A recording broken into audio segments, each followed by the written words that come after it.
Hello focus, आज जिस opportunity के बारे में हम लोग आपस में बात करने वाले हैं, ये अपॉर्चुनिटी हमारी इकोनॉमिक डिप्लोमेसी डिवीजन में निकाली गई है, जो कि अंडर में आती है मिनिस्ट्री ऑफ एक्सटर्नल अफेयर्स में, जिसको आप सभी लोग MEA के नाम से जरूर जानते होंगे। मिनिस्ट्री ऑफ एक्सटर्नल अफेयर्स ने 30 अप्रैल 2024 को ये डिटेल्ड एडवर्टाइजमेंट अपनी ऑफिशियल वेबसाइट पे पब्लिश किया था रिगार्डिंग रिक्रूटमेंट ऑफ कंसल्टेंट। इस पूरे डिटेल्ड एडवर्टाइजमेंट के थ्रू हमें क्लियरली मेंशन करा है कि आपकी जो जॉब लोकेशन रखी गई है वो हमारी MEA यानी कि मिनिस्ट्री ऑफ एक्सटर्नल अफेयर्स के हेडक्वार्टर में रखी गई है, जो कि हमारा न्यू दिल्ली में लोकेटेड है। इस पूरे डिटेल्ड एडवर्टाइजमेंट की हर एक डिटेल आप सभी कैंडिडेट्स के साथ शेयर करने से पहले एक इंपॉर्टेंट इंफॉर्मेशन वीडियो की स्टार्टिंग में आप सभी कैंडिडेट्स को देना चाहता हूं। जो भी कैंडिडेट अभी लॉ स्टूडेंट है, लॉ ग्रेजुएट हो चुका है या फिर प्रैक्टिसिंग एडवोकेट है, ऑल ओवर इंडिया के किसी भी कोर्ट में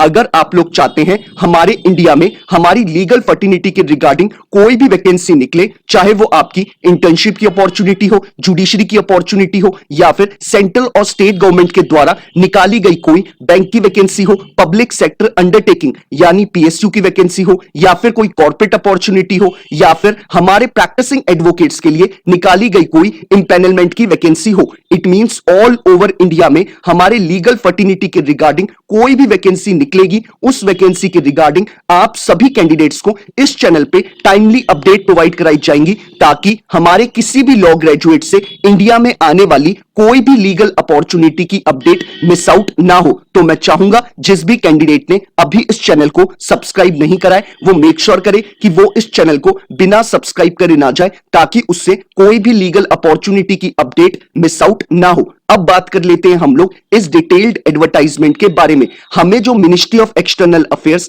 यानी कि MEA डेजिग्नेशन ऑफर कर रही है, इस एडवर्टाइजमेंट के थ्रू हमें वो कंसल्टेंट की डेजिग्नेशन ऑफर कर रही है और MEA ने इस एडवर्टाइजमेंट के थ्रू कंसल्टेंट की जो नंबर ऑफ वैकेंसी निकाली है वो सिर्फ 2 वैकेंसी निकाली है और इन्होंने जॉब लोकेशन के रिगार्डिंग क्लियरली मेंशन करा है कि आपकी job location ministry of external affairs के इकोनॉमिक डिप्लोमेसी डिवीजन में होने वाली है, जो कि आपके न्यू दिल्ली में लोकेटेड है।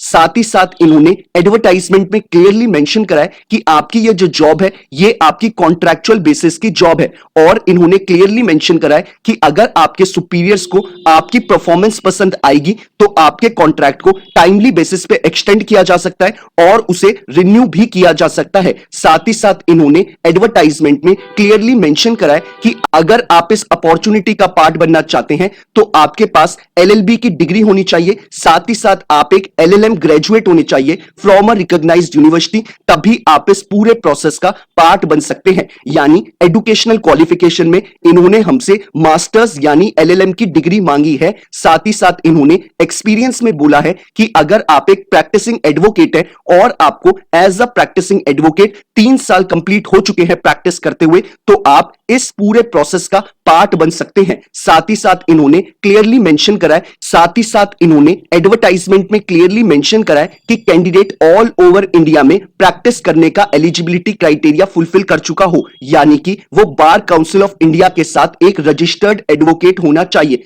तो ये इन्होंने हमें एलिजिबिलिटी क्राइटेरिया में इंपॉर्टेंट इंफॉर्मेशन बताई है। एक बार मैं आपको फिर से रिपीट कर देता हूं, आप एक मास्टर्स डिग्री होल्डर होने चाहिए, यानी आप एक LLM डिग्री होल्डर होने चाहिए, साथ ही साथ आप एक बार काउंसिल ऑफ इंडिया के साथ रजिस्टर्ड एडवोकेट होने चाहिए और आपको एज अ प्रैक्टिसिंग एडवोकेट 3 साल कंप्लीट हो जाने चाहिए। अगर आप इस एलिजिबिलिटी क्राइटेरिया को फुलफिल करते हैं तो आप इनके कंसल्टेंट की पोजीशन के लिए अप्लाई कर सकते हैं। अब बात कर लेते हैं हम लोग एज क्राइटेरिया के ऊपर। इन्होंने क्लियरली मेंशन करा है कि अगर कैंडिडेट की एज अबव 26 इयर्स है और बिलो 45 इयर्स है एज पर ऑन 14th of May 2024, तो आप इस पूरे रिक्रूटमेंट प्रोसेस का टाइमली पार्ट बन सकते हैं। यानी आपकी एज 14 मई 2024 के अकॉर्डिंग 26 साल से ऊपर होनी चाहिए और 45 इयर्स के बिलो होनी चाहिए, तभी आप इनके एज क्राइटेरिया को फुलफिल करते हैं। अब बात कर लेते हैं हम लोग डिजायरेबल क्वालिफिकेशन के रिगार्डिंग। इन्होंने क्लियरली मेंशन करा है कि डिजायरेबल कैंडिडेट के पास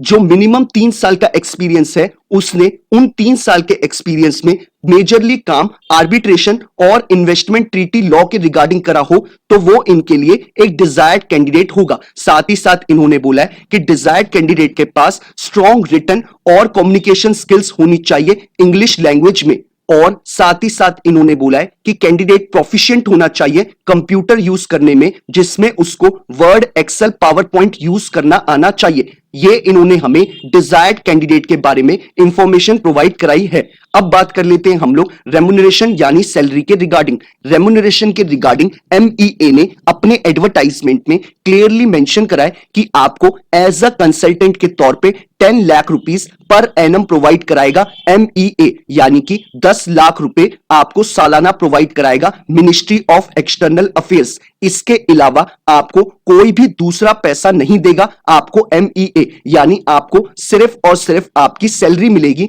इसके अलावा आपको कोई भी दूसरे एडिशनल बेनिफिट और पर्क प्रोवाइड नहीं कराए जाएंगे MEA के द्वारा, जैसे कि आपको कोई भी प्रोविडेंट फंड का पार्ट नहीं बनाया जाएगा, आपको ग्रेट्युइटी नहीं मिलेगी, मेडिकल अटेंडेंस ट्रीटमेंट आपको नहीं मिलेगा, आपको प्रमोशन नहीं प्रोवाइड कराई जाएगी, आपको सीनियरिटी नहीं प्रोवाइड कराई जाएगी। ये सारी चीजें उन कैंडिडेट्स को मिलती है जो कि एक परमानेंट पोजीशन के लिए हायर किए जाते हैं। आपको टेम्परेरी बेसिस पे हायर करा जा रहा है, इसलिए आपको सिर्फ और सिर्फ रेम्युनरेशन प्रोवाइड कराई जाएगी। रेम्युनरेशन आपको एक अच्छी खासी प्रोवाइड कराई जा रही है MEA के द्वारा। साथ ही साथ मैं आप सभी कैंडिडेट्स को बोलना चाहूंगा कि आप लोग इस पोजीशन के लिए जरूर अप्लाई करिएगा अगर आपका एलिजिबिलिटी क्राइटेरिया इसके साथ मैच करता है तो, क्योंकि आपको एक बहुत बड़ा ब्रांड नेम मिलेगा, मिनिस्ट्री ऑफ एक्सटर्नल अफेयर्स जैसा अपने रेज्यूमे में मेंशन करने को मिलेगा, और साथ ही साथ आपको एक डिसेंट रेम्युनरेशन भी प्रोवाइड कराया जा रहा है मिनिस्ट्री ऑफ एक्सटर्नल अफेयर्स के द्वारा। अब बात कर लेते हैं हम लोग सिलेक्शन प्रोसेस के ऊपर। इन्होंने क्लियरली मेंशन करा है कि आपका कोई भी एग्जाम कंडक्ट नहीं कराएगा ministry of external affairs, directly आपको इंटरव्यू के लिए शॉर्टलिस्ट किया जाएगा आपके एप्लीकेशन फॉर्म के बेसिस पे। अब बात कर लेते हैं हम लोग एप्लीकेशन फी के रिगार्डिंग। इन्होंने इस एडवर्टाइजमेंट में क्लियरली मेंशन करा है कि आपको कंसल्टेंट की पोजीशन को फिलअप करने के लिए कोई भी application fee ministry of external affairs को पे नहीं करनी है, यानी आपका यह फॉर्म फ्री ऑफ कॉस्ट रखा गया है। अब बात कर लेते हैं हम लोग कि हमें इस पूरे रिक्रूटमेंट प्रोसेस का कैसे पार्ट बनना है। वीडियो के डिस्क्रिप्शन बॉक्स में जो आपको पहला लिंक अवेलेबल है, आप उस पर क्लिक करेंगे। क्लिक करते ही आपके स्क्रीन पे ये पूरा एडवर्टाइजमेंट खुल के आ जाएगा। आपको इस एडवर्टाइजमेंट को डाउनलोड करना है, और डाउनलोड करने के बाद पेज नंबर 6 जो कि अभी आपके स्क्रीन पे आ रहा है, आपको इसे प्रिंट आउट कराना है, और प्रिंट आउट कराने के बाद आपको ये सारी डिटेल्स जो आपसे मांगी गई हैं, आपको ये सारी इस फॉर्म में मेंशन करनी है। आपको ये सारी डिटेल्स को अपने हाथों से फिलअप करना है, जैसे कि आपको नेम ऑफ द पोजीशन में क्लियरली मेंशन करना है कि आप कंसल्टेंट की पोजीशन के लिए अप्लाई कर रहे हैं। इसके बाद सारी जो बेसिक डिटेल्स आपसे इस एनेक्स्चर में मांगी गई हैं, आप इसे फिलअप करेंगे। ऊपर अपनी पासपोर्ट साइज फोटो को आप पेस्ट करेंगे, और ये सारी डिटेल्स को फिलअप करने के बाद आप इसके साथ अपने सारे रेलेवेंट डॉक्यूमेंट्स, जैसे कि अपने सारे एजुकेशनल क्वालिफिकेशन के डॉक्यूमेंट और उसके साथ अपना एक्सपीरियंस सर्टिफिकेट को आप इस फॉर्म के साथ एनेक्स्चर के साथ अटैच करेंगे। अटैच करने के बाद आप इनको अपने इस पूरे डॉक्यूमेंट्स को एक एनवलप में डाल के इनको पोस्ट करेंगे, और पोस्ट करने का एड्रेस आपको नीचे डिस्क्रिप्शन बॉक्स में अवेलेबल है। मैं आपको एक बार पढ़ के भी बता देता हूं।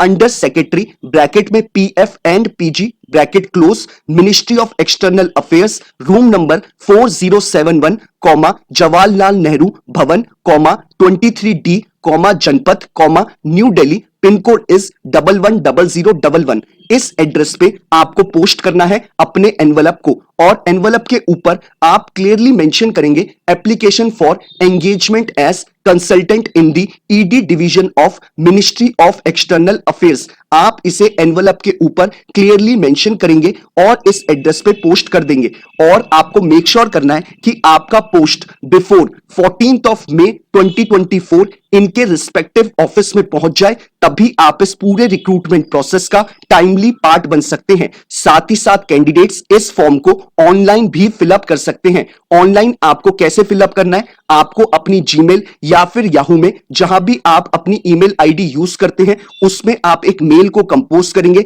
और अपने सारे रेलेवेंट डॉक्यूमेंट्स प्लस एनेक्चर को अपलोड करेंगे और उसके सब्जेक्ट में आप क्लियरली मेंशन करेंगे application for engagement as consultant in the ED division of ministry of external affairs को मेंशन करेंगे और उसके बाद आप एक ईमेल आईडी जो मैं अभी आपको बोल रहा हूं aopfsec@mea.government.in पर अपने मेल को पोस्ट कर देंगे। मेक श्योर कि आपका मेल इनको बिफोर 14th ऑफ मे पहुंच जाए, तभी आप इस पूरे प्रोसेस का पार्ट बन पाएंगे। यानी आप इस प्रोसेस का पार्ट ऑनलाइन प्लस ऑफलाइन दोनों ही मोड से बन सकते हैं। तो ये इन्होंने सारी इंपॉर्टेंट इंफॉर्मेशन हमें इस एडवर्टाइजमेंट में बताई है। बाकी अगर आपको कोई क्वेरी है इस पूरे एडवर्टाइजमेंट के रिगार्डिंग तो आप लोग मुझे रीच आउट कर सकते हैं इंस्टाग्राम या ट्विटर पे टेक्स्ट मैसेज करके या फिर यूट्यूब के कमेंट पे ही अपना कमेंट ड्रॉप करके। मैं मेक श्योर करता हूं कि हर एक कैंडिडेट को टाइमली बेसिस पे रिप्लाई कर दूं ताकि वो अपने फॉर्म को